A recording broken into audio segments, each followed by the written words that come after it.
Hello guys. आज हम Indian evidence act के सेक्शन 11 एंड 12 को करेंगे। विदाउट एनी डिले स्टार्ट करते हैं सेक्शन 11 को।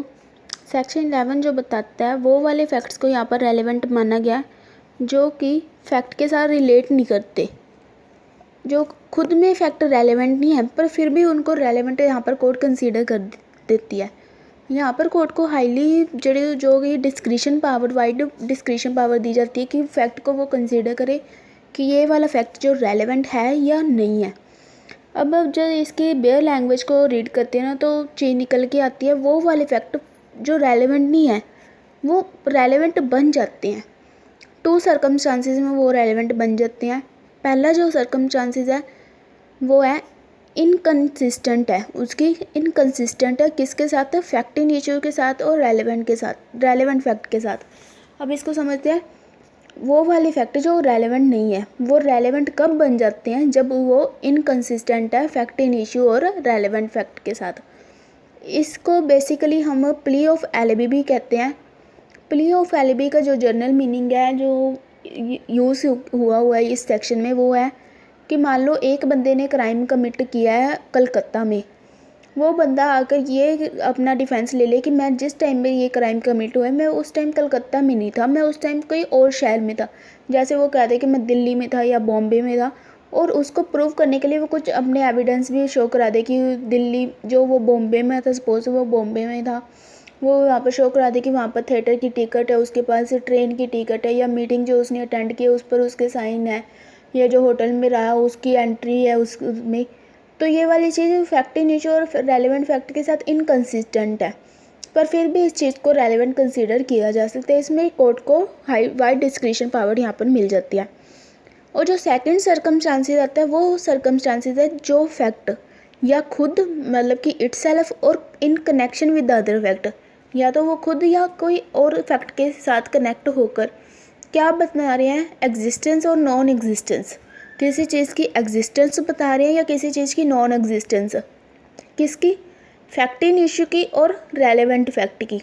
मतलब कि वो फैक्ट जो खुद या किसी और के साथ जुड़कर किसी फैक्ट इन इश्यू की या रेलेवेंट फैक्ट की एग्जिस्टेंस बता रहे हैं या नॉन एग्जिस्टेंस बता रहे हैं, या जो कि हाईली प्रोबेबल है और इम्प्रॉबेबल है। इन दोनों को हम एग्जाम्पल से समझते हैं। अब पहले लेकर चलते हैं प्रोबेबल वाली चीज़। इसमें कौन से फैक्ट को रेलेवेंट कंसीडर किया जा रहा है, वो फैक्ट को जो कि अब खुद या किसी और चीज़ के साथ कनेक्ट होकर एग्जिस्टेंस या नॉन एग्जिस्टेंस बता रहे हैं फैक्ट इन इशू की और रेलेवेंट फैक्ट की। अब सपोज़ कि एक रूम है उसमें 5 बंदे हैं, 5 इंसान अंदर हैं, तो उनमें से एक का मर्डर हो सकता है। हाईली प्रोबेबल थिंग क्या है कि उन चारों में से किसी ने उसका मर्डर कमिट किया है। अब जब हम इम्प्रॉबेबल वाली चीज़ लेकर चलते हैं तो इसमें एक एग्जांपल आती है कि मान लो कि एक विटनेस आके कह रहा है कि मैंने उस बंदे को उस ए को मारते हुए देखा 25 फीट की दूरी से, पर जब उसकी मेडिकल एग्जामिनेशन की जाती है डेड बॉडी की तो पता लगता है कि उसको तो 1 यार्ड की दूरी से भी नहीं मारा गया। तो फिर ये वाली चीज़ इम्प्रॉबेबल हो जाती है कि 25 फीट की दूरी से उसको नहीं मारा गया। ये वाली चीज़ इस सेक्शन में कही गया।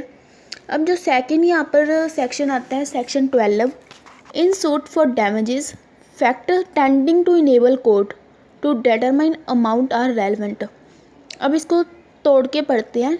इन सूट फॉर डैमेजेस, कौन से सूट, डैमेजेस के सूट, डैमेजेस के सूट है यहाँ पर कोर्ट पर, वो वाले फैक्ट को यहाँ पर रेलेवेंट कंसीडर किया गया है जो कोर्ट को इनेबल करते हैं डेटरमाइन, मतलब कि कोर्ट को इनेबल किस चीज़ के लिए करते हैं, उसका जो अमाउंट उसने कंपनसेशन उसको देनी है उस चीज़ को डेटरमाइन करने के लिए यहाँ पर कोर्ट को इनेबल कर रहे हैं। वो वाले फैक्ट को यहाँ पर रेलेवेंट फैक्ट कंसीडर किया गया।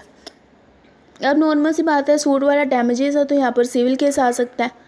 तो यहाँ पर क्या मेन इंसेंशियल यहाँ पर क्या हो जाएंगे कि वहाँ वो बंदा डैमेजेस क्लेम कर रहा है उससे, और damages out to be awarded, मतलब कि उसको अवार्ड की जानी है। और यहाँ पर फैक्ट क्या है कि वो कोर्ट उसको दे रही है, डेटरमाइन कर रही है फैक्ट से कि कितनी डैमेजेस हुई, पर वो वाले फैक्ट को यहाँ पर रेलेवेंट कंसीडर किया जा रहा है।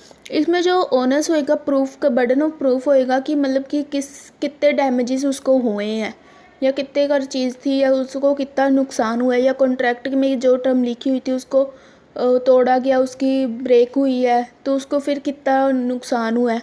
वो वाली सारा प्रूफ जो होएगा वो प्लेंटिफियोनस प्लेंटिफ के ऊपर होएगा कि उसको कितना लॉस सफ़र हुआ है। Thank you.